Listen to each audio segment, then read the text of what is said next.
আজকের ভিডিওটিতে 2023 সালের ক্লাস 11-এর জিওগ্রাফির অ্যানুয়াল পরীক্ষার অবজেক্টিভস প্রশ্নের উত্তর নিয়ে আলোচনা করব। তো সবার প্রথমে এমসিকিউ অর্থাৎ সঠিক উত্তর নির্বাচন, এই যে প্রশ্নগুলি রয়েছে এই প্রশ্নের উত্তরগুলি নিয়ে আলোচনা করব। তো ফার্স্ট প্রশ্ন যেটি রয়েছে তাতে বলা হচ্ছে যে নিচের কোনটি ভূগোল শাস্ত্রের একটি শাখা নয়? তো এর উত্তর হবে প্রত্নতত্ত্ববিদ্যা। তারপরের প্রশ্ন, ভূত্বকের সিয়াল ও সীমা স্তরের মাঝে অবস্থিত বিযুক্তির তলটি হলো, তো এর উত্তর হবে কনরাড বিযুক্তি। তারপরের প্রশ্ন, হিস্ট্রি অব ওশান বেসিন বইটি লেখেন, এর উত্তর এইচ হেস। তারপরের প্রশ্ন রয়েছে যে রিক্টার স্কেল কোন প্রাকৃতিক বিপর্যয়ের সঙ্গে সম্পর্কিত, এর উত্তর হবে ভূমিকম্প। তারপরের প্রশ্ন, নিমজ্জিত পাতের ঢালু অংশকে বলা হয়, তো এর উত্তর বেনি অফ জোন। তারপরের প্রশ্ন, উল্লম্ব আগ্নেয় উদ্ভিদকে বলা হয়, তো এর উত্তর ডাইক। তারপরের প্রশ্ন, আটলান্টিক মহাসাগরের গভীরতম সমুদ্র খাতটি হলো, তো এর উত্তর পুয়ের্তো রিকো খাত। তারপরের প্রশ্ন, সমুদ্র জলে সবচেয়ে বেশি পরিমাণে যে দ্রবীভূত লবণ পাওয়া যায় তা হলো, তো এর উত্তর সোডিয়াম ক্লোরাইড। এর পরের প্রশ্ন, পৃথিবীর বৃহত্তম বাস্তুতন্ত্র হলো, তো এর উত্তর জীবমণ্ডল। তারপরের প্রশ্ন রয়েছে গঙ্গা ফড়িং, ব্যাঙ, সাপ, বাজপাখি যে খাদ্য শৃঙ্খলকে নির্দেশ করে, তো এর উত্তর হবে শিকারী খাদ্য শৃঙ্খল।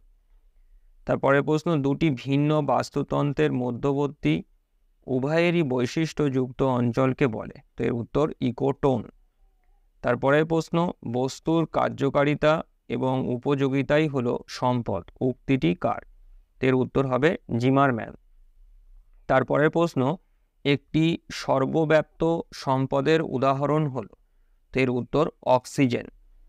তারপরের প্রশ্ন, আয়রন উড বৃক্ষ পাওয়া যায়, এর উত্তর নিরক্ষীয় চিরহরিত অরণ্যে।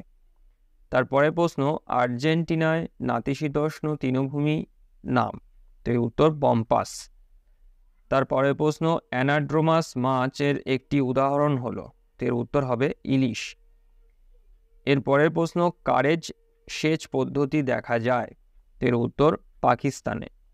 তারপরের প্রশ্ন, একটি অধাতব খনিজের উদাহরণ হলো, এর উত্তর অভ্র। তারপরের প্রশ্ন, সর্বোৎকৃষ্ট কয়লা হলো, এর উত্তর অ্যানথ্রাসাইট।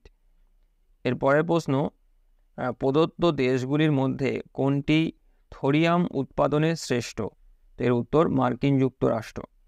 এর পরেতে আমরা এই যে সংক্ষিপ্ত উত্তরভিত্তিক প্রশ্নাবলীগুলো রয়েছে, এই প্রশ্নের যে উত্তরগুলো সেগুলো আমি আলাদাভাবে তৈরি করেছি, তো সেগুলো এবার আমরা এক এক করে দেখে নেব।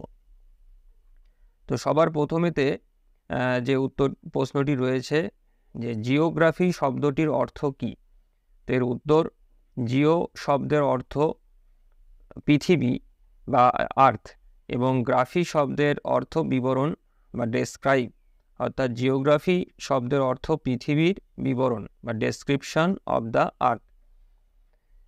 এরপরের প্রশ্ন, পৃথিবীর কেন্দ্রমণ্ডল প্রধানত কি কি উপাদান দ্বারা গঠিত, এর উত্তর নিকেল ও লোহা। তারপরের প্রশ্ন রয়েছে অথবাতে সঞ্চারণশীল পাতের অভিসারী চলনের ফলে সৃষ্ট একটি ভূমিরূপের উদাহরণ দাও, এর উত্তর হচ্ছে ভঙ্গিল পর্বত।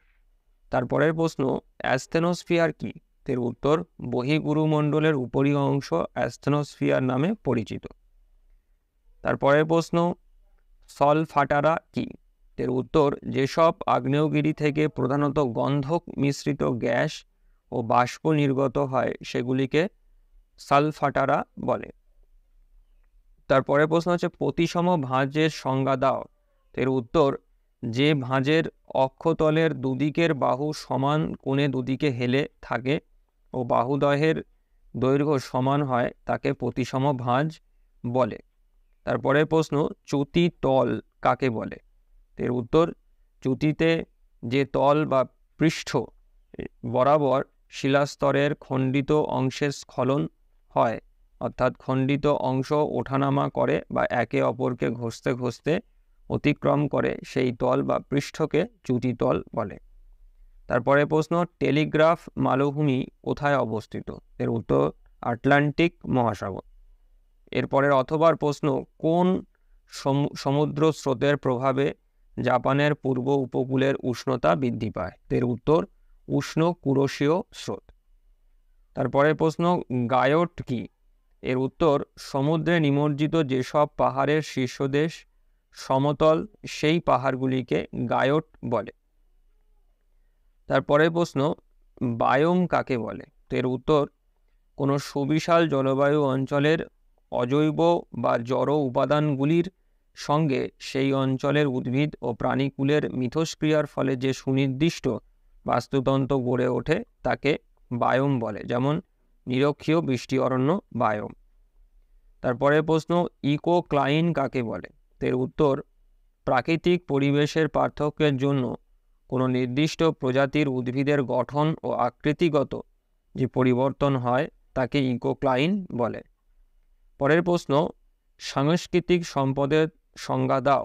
যে অন্তর্নিহিত ও বিমূর্ত গুণাবলীর সাহায্যে মানুষ প্রাকৃতিক নিরপেক্ষ উপাদানকে সম্পদে পরিণত করে তাকে সাংস্কৃতিক সম্পদ বলে।